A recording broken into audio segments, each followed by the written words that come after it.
नमस्कार रसिक श्रोते हो. आज शशिकांत मुद्देबिहाळकर यांच्या एका ध्यासाचा अनुभव, कळसगिरीवरून स्थलांतर, त्याचं वाचन मी करतोय. अभिवाचन दत्ता सरदेशमुख. ऐकूया. कळसगिरीवरून स्थलांतर.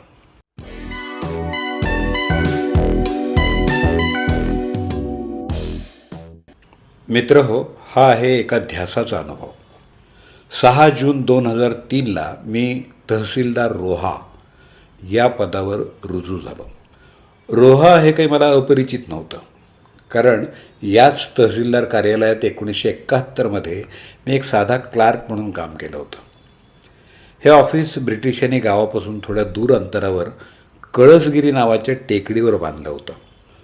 लोकांपासून दूर अंतरावर ऑफिसेस ठेवायची म्हणजे लोकांचा त्रास नको, ही ब्रिटिश सरकारची एक नीती होती. साहेब गेला तरी स्वातंत्र्यानंतरही आपल्या सरकारनं त्यात काही सुधारणा केली नाही. तहसीलदार कार्यालयात सामान्य माणसापासून धनदांडग्यांची ही कामं असतात. टेकडीवर दगडी बांधकाम असलेली ही बैठी दुमजली इमारत. खालच्या मजल्यावर पोलीस स्टेशन, कच्च्या कैद्यांचं जेल, ट्रेझरी ऑफिस आणि वरच्या मजल्यावर तहसीलदार कार्यालय, अशी या इमारतीत ऑफिसेस थाटलेली होती. 1971मध्ये एक ज्युनियर क्लार्क म्हणून मी या ऑफिसमध्ये काम करत असे. ऑफिसात जाताना सुमारे 30 लांब सडक खडबडीत दगडी पायऱ्या चढाव्या लागत. तितक्याच येताना उतरायला लागत. खाली गावात काही काम असलं की ही कसरत वारंवार करावी लागायची. ऑफिसमधली काही मध्यमवयीन मंडळीसुद्धा ही कसरत करायचीच. वरती ऑफिसमध्ये आल्यावर किमान 10 मिनटं मी त्यांना धापा टाकत असलेलं पाहिलेलं आहे. अर्थात नोकरी सांभाळायची म्हणजे त्यांना या दिव्यातून जावं लागायचंच. आणि मी त्यावेळेला तरुण होतो. 2-3 वेळा जाणं येणं मला जमून जायचं. पण मला कामासाठी येणाऱ्या लोकांचं नवल वाटायचं. त्यात वृद्ध मंडळींचे हाल तर बघवत नसत. कशी तरी एक पायरी चढत, मध्येच कडेला कट्ट्यावर थोडं बसत, कशी तरी ही वृद्ध मंडळी टेकडीवर यायची. खाली एका आम्रवृक्षाखाली आधी थोडा वेळ सावलीत बसायची आणि मग थोड्या वेळानं कामासाठी ऑफिसमध्ये यायची. सरकारी कामं कधी होत असत तर कधी खेपा घालाव्या लागत. मी हे सगळं रोज पाहत असायचो. मला त्यांची कीव यायची. सरकारनं हे ऑफिस खरं तर गावात सपाटीवर ठेवावं असं मला वाटायचं. कधी संधी मिळालीच आणि माझी नेमणूक रोह्याला तहसीलदार म्हणून झालीच तर नक्कीच मी हे ऑफिस खाली गावात सपाटीवर नेईन असं माझ्या मनात यायचं. अर्थात ते एक दिवास्वप्नच होतं आणि ते अर्थातच सोपंही नव्हतं. या ऑफिसमधला नेमणुकीचा कालावधी संपल्यावर अनेक ठिकाणी माझ्या बदल्या झाल्या. प्रमोशन्स मिळाली. काळ सरत होता. अनेक गावं फिरून आलो. 2003च्या एप्रिल महिन्यात माझी तहसीलदार म्हणून प्रमोशनवर अलिबाग इथं प्रथम नेमणूक झाली. एप्रिल आणि मे हे 2 महिने मी अलिबाग इथं काम केलं आणि जून 2003मध्ये माझी तहसीलदार रोहा या पदावर नेमणूक झाली. ही रोह्याची माझी नेमणूक 1971ला मी पाहिलेल्या स्वप्नाची जणू पूर्णता करण्यासाठीच असावी असं मला क्षणभर वाटून गेलं. तोच कळसगिरीचा डोंगर चढउतार करण्याची वेळ आली. परंतु तहसीलदार या मुख्य पदावर नेमणूक झाल्यामुळं माझ्यासाठी सरकारी जीप होती. कळसगिरीच्या डोंगराला वळसा घालून मागच्या बाजूच्या रस्त्यानं जाण्याची सोय मला उपलब्ध होती. पण हे अंतर थोडं जास्त होतं. या रस्त्यानं रिक्षानं येणं सामान्य माणसाला परवडण्यासारखं नव्हतं. मी रुजू झालो आणि इतर असंख्य कामात गुंतून गेलो. विधानसभा निवडणूक, अर्बन बँक निवडणूक, नगरपालिका निवडणूक अशी अनेक तातडीची कामं माझ्यासाठी महत्त्वाची होती.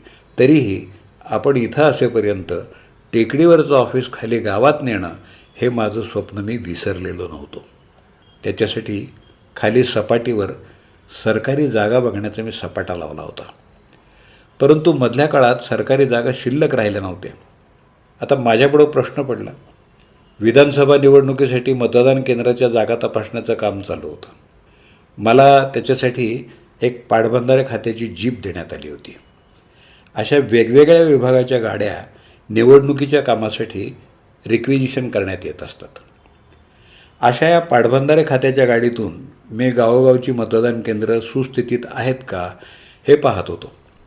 आणि हे काम करत असताना रोह्यातल्या परिसरात ऑफिससाठी कुठं मोकळी सरकारी जागा आहे का तेही पाहायचो. मी जागा पाहत असल्याचं एक दिवस त्या पाटबंधारे खात्याच्या ड्रायव्हरच्या लक्षात आलं. त्यानं एक दिवस मला शेवटी विचारलं की सर, आपण आपल्या ऑफिससाठी जागा पाहतात का? तर मी तुम्हाला रोहा शहराजवळची एक जागा दाखवतो, चला. मला आश्चर्य वाटलं. आमच्याच पाटबंधारे खात्याची ती जागा आहे, पण 20 वर्षे ती वापरत नाही.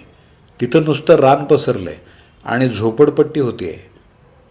मी तडक त्यानं सुचवलेल्या जागेवर गेलो. 76 गुंठे म्हणजे जवळजवळ 2 एकर एवढी विस्तीर्ण जागा होती.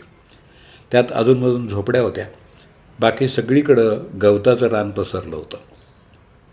मला ही जागा ऑफिससाठी योग्य वाटली. प्रश्न होता तो हा की ही जागा पाटबंधारे खात्यानं त्यांच्या ऑफिससाठी संपादन करून घेतली होती, परंतु 20 वर्षात तिथं कोणतंही बांधकाम केलं नव्हतं. जागा ज्या कारणांसाठी संपादन केलेली आहे तिचा त्या कारणासाठी वापर होणं आवश्यक असतं. नाहीतर ती मूळ ज्या मालकाची आहे त्यांना एकतर ती परत करावी लागते किंवा ती सरकारी जागा म्हणून सरकारला जमा करावी लागते. माझा मेंदू खडबडून जागा झाला आणि माझ्या उद्देशाच्या दिशेनं धावू लागला. मी दुसऱ्याच दिवशी या जागेचे सगळे कागदपत्र तलाठी, सर्कल ऑफिसर यांच्याकडून मागवून घेतले. कागदपत्रांची छाननी केली. जागा पाटबंधारे खात्याच्या नावानं होती. या खात्यानं जागेचा दिलेल्या कारणासाठी वापर केलेला नव्हता. मी आमचे प्रांताधिकारी माननीय श्रीयुत निलेश गटणे साहेबांशी संपर्क साधला. 2 दिवसात साहेब रोह्यात आले. त्यांनी स्वतः जागेवर जाऊन पाहणी केली. आपल्या रोह्याच्या ऑफिससाठी हे योग्य आहे असं त्यांचंही म्हणणं पडलं. त्यांना आनंद झाला. ही जागा शासनाकडं परत घेण्याच्या हालचाली सुरू झाल्या. त्यावेळेला आमचे जिल्हाधिकारी वानखेडे साहेब होते. ते खूप सहकार्य करणारे होते. या विषयावर आमच्या सरकारी पातळीवर अनेक मीटिंग्स झाल्या.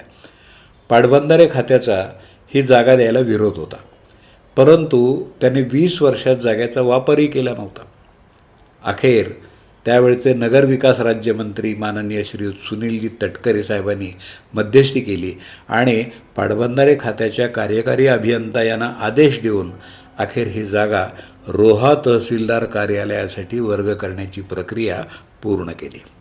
रोह्याचं तहसीलदार कार्यालय कळसगिरीच्या टेकडीवरून शहराजवळच्या जागेत स्थलांतरित होण्याचा मार्ग आता मोकळा झाला. मंत्री महोदयांच्या हस्ते भूमिपूजन झालं. भूमिपूजनाच्या शिळेवर सर्व शासकीय व्यक्तींची नावं कोरण्यात आली होती. त्यात माझंही नाव अर्थात होतंच. जागा स्वच्छ करून अतिक्रमणं हटवण्यात आली. ऑफिसच्या बांधकामाची पायाभरणी झाली आणि पुढं 2 वर्षात बांधकामही पूर्ण करण्यात आलं. दरम्यान माझी अन्यत्र बदली झाली. नंतर मोठा समारंभ करण्यात आला. ऑफिसचं स्थलांतर झालं.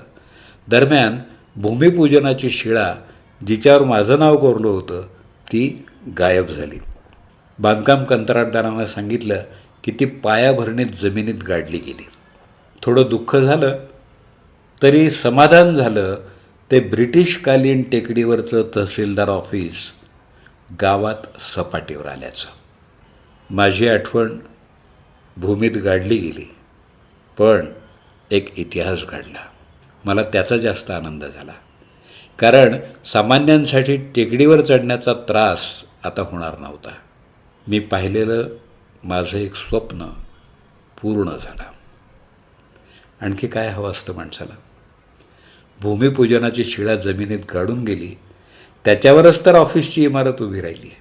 आज रोह्याला या 76 गुंठे जागेत तालुक्याची सगळी सरकारी कार्यालयं दिमाखात उभी आहेत. श्रेय मिळो न मिळो, लोक तर दुआ देतात, याचं समाधान होतंच.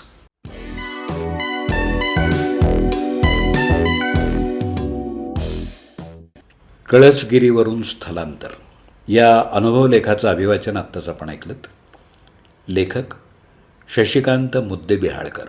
त्यांचा संपर्क क्रमांक 9767 83291520608. अभिवाचन दत्ता सरदेशमुख. 8329730186.